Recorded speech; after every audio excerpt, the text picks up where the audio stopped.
రాండిగా చూసుకుందాం రైట్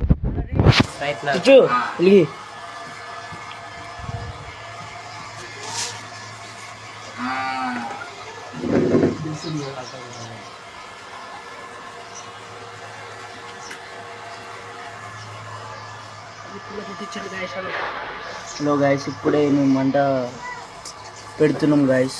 వాడు చూడండి గాయస్, మీ ఇంట్లో కూడా ఏదైనా గ్లాస్ అయిపోతే డ్రిప్ అయిపోండి అలా కాల్చి అందులో వేసేసేయండి గాయస్. చాలా మంచిగా కాలుతుంది గాయస్. చూడండి గాయస్, మావాడు చాలా